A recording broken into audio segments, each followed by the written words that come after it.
तो अंजना के पैसा दिवाई है। काजी मुखिया जी प्रणाम। अरे प्रणाम प्रणाम भाई। सब समाचार ठीक है। आई देखा त यही घाटे चका के हमरा सदेनी पेंट पालिश मारवा के। हां ई त बात सही कह तोरा काम त बढ़िया ढंग से भइल बा। का होता हो अब ई त काम सब होइए गई। नहीं तनी ओई बाहर का साफ सुथरा क द जाई मुखिया आवे वाला हो। ये हम तो देखो पैसा सही तू अतु कर लो। हम भी घर में आने डिलीवरी बा हमारा। त तो हनी के खाता में चल जाई खाता दे दिया सायती गाड़ी तब भैया हम कहता यही जल्दी हिसाब क के रखता जा मुखिया आवे वाला हमन। सब तो ना हम चल जगह करे वो ओकरा पैसा के। ठीक है हम कहता नहीं फोन लगावा के कहता नहीं है फुटेरी त यही बाहर त ही हिसाब करा दा भैया इतनी साफ करवा दो हो बिगड़ पैसा मिल सब कराओ काम से काम कराओ पूरा हम पैसा चाहिए तू को बतिया हम पैसा दो हम नहीं जान। ए भैया तू कहता ना कपार हमर खाता में हो। अरे हम घर जानते बा कि मैं हानु डिलीवरी करे के बा। दिले भरी बता हमके पूछ के कहले हवा का हैं? अरे तो हम पैसा हमें क्या देगा पैसा के काम करी बा। हम कहते हैं इतनी साफ सुथरा ही कर दा जाए हां कर ये तुरंत ले काम करते पैसा भैया इतनी धुआ दा धुआ दे काम करते ए बाबा देखिए देखिए आराम से जगह सर रे कतना ही काल रे वो तो ऊपर से बटले बा। ए अरो हे फरेस हो गेला हे पानी में एकरो कीड़ा ना रहे के चाहिए कुल और टुकड़ी टकरा ना रहे के चाहिए। ऐसा करा तो सब साफ करा तो एक गुरु रुपये नहीं हमते जाते खाते कम मुखिया जी के देखो मुखिया जी से बात करो पैसा दिवा हमने के। चला इतनी धो दा ये हूं ले धोवा धोवा धोवा हो धोवा भैया जल्दी धोवा आई जल्दी दो बाकी हमने पैसा चाहिए यार।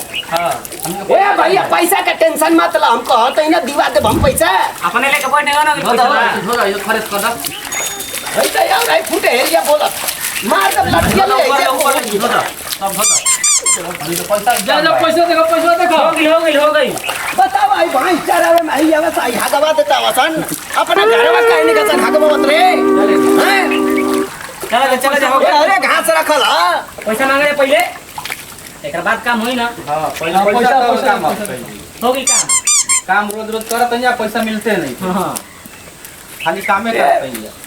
हमको आता ही पैसा तो जना के 2-4 दिन में मिल जाए। हां बिना पैसा हमने ले काम कर लिया पैसा मिलल ना पैसा नहीं मिली ना तब ज्यादा अब हमारा गांव के एकदम रीति रिवाज एकदम बढ़िया हो जाए छठ करे खातिर एकदम सारा फेस पानी आई हमने छठ करे में बहुत मजा आई लइका डूब डूब के नचिया संगे में ए बिगाड़ू हां तनी आई बाहर आवा न तो मर्दे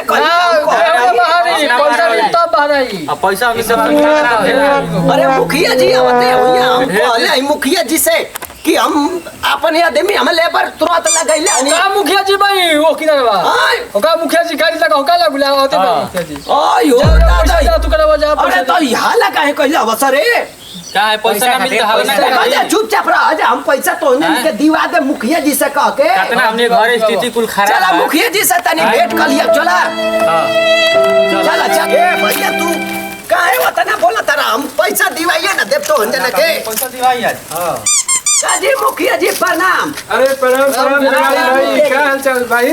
सब समाचार ठीक है। आई देखा त यही घाट एकदम चकचका के हमरा सदेनी पेंट पालिश मारवा के। हां ई त बात सही कह तोरा काम त बढ़िया ढंग से भइल बा। हमारा नाम जोगाड़ी हम सब काम करवावी ना एकदम खटा जोगाड़ से। हां त ई थोड़ा सा सफाई रह गेल बे काहे मतलब सफाईया ना भइल। अरे त जानते बनी है देखा तनी पेड़ पौधा लगावल हत याहुआ बहबे करी ना। हां त उहे न कहबै कि सफाई करवा ऐसा मामनी का बाहरवा दी है हमनी के जानत रही कि मुखिया जी आवे वाला बाई तो रुआ साफ न करवा देवे के चाहत रहे। ए इस हमना ही बहरवा है कि मुखिया जी से कहल जाई हमनी के कि हमनी का सब पैसा हमनी के हाली दीवाई का बाटे पैसा मिल रहा है ना। पैसा अभी कहा हमारा खाता में है। खाता में ना आइल 1 रुपया नहीं आइल। ए महाराज कहीं खाते का तो 5 लाख रुपया डाल देले रही हम तो क्या जानी हमारा ही बाइक हैया मेरा बाइक है कौन था ही पैसा डाल देले रहा ना 5 लाख रुपया बैंक के खाता में हम डाल देले रही। और जब थोड़ा मोड़ा बा तुरंत चल जानते हैं जो गाड़ी भाई सुनी कुल रउआ समझी पहले जब बन जाला ना सब बिल बना के जाला भाउचर तो सरकार किस्त बाई किस्त पैसा देवेला। ये खाली आई रहे तो तारा के 5 लाख दिया ही रहे ना। हाँ ए भैया एको रुपया नहीं किया ये सब ले बराबर नहीं ना समझता वसा। ये तुरंत आवे वाला बात और चल नहीं जाई हमका चल पैसा जाई। चाहिए नगदे चाहिए हमारे सब लेबर का हाँ।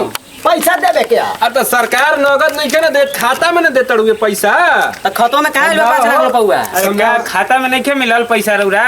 कोई नहीं हम कोई ना रही है नारा बैंकवा में। हाँ हां किनारा बैंकवा। तो ओकरा में 5 लाख रुपया के नहीं के गइले। नहीं हमका नहीं पैसा आइला। नहीं के हम पैसा झूठ आइले नहीं बोलत के। हई बुढ़ारी में। पैसा आइले नहीं के। एक बार जाके रउआ चेक करा ली। ठीक बा देखी देखो इनकर खाता के बढ़िया से अब से जांच क के बढ़िया से आ यहाँ लोग के खाता फिर दिवा दी। ठीक है मुखिया जी हम तुरंत हम दिवा देताई। ठीक बा। हाँ अब जस्ट पैसा के जांच करके आ 2 दिन के अंदर पैसा सब के खाता में चल जाई। ठीक बा ना। सुला जाए हमारे कपार मत खइया जा। सुला ना जा वैसे ना मुखिया जी वैसे ना सब कहता नहीं है होई ये। वैसे ना होई नगद चाहिए नगद नगद चाहिए हमारे कपड़ा में से तूर ला जाए। फरल बा नहीं देखी 2 दिन में पैसा मिल जाई एकदम फ्रेश हो जी काम एक बार इन्हीं काम में से कराई। घूम ली इन्हीं का ही कमावा ही सही। देखी। होने और हो गया इन्हीं ऐसा नहीं क्या कर हो जाता हाथ ना लगी। अब तो कहीं खाली कहे देखी चुनाव से पहले एकदम जो रोड बा ना रउए कराए के बा सर। हमारे करावे का। हाँ। ये तो हमार भागे जाग जाई। हाँ आ सब चकाचक एकदम मोटरसाइकिल देखी जितने पैसा मिली खटाखट होतने हम चकाचक काम करे। काल ना यही बेरा शाम के सोच के खाता में पैसा डलवा दी हो। आगे के काम जवन बा एकदम फिनिशिंग यही तरह के चाहिए से लाल लाल बरत आ पियर पियर है तू। ठीक है मुखिया जी तब चली रहूगा। हां अब चलिए हम सब काम भाई काम करा देते हैं। चलिए हां ए बिगाड़ भाई। अगला ठीका रहुए जी में रही। ठीक है हाँ काम करा चली। चलो हो चली। चलो जाओ हमनी के चलो, पैसा चलिए। मिल जाए टाइम पर काम हो जाए के चाहिए। ठीक है मुखिया जी चली।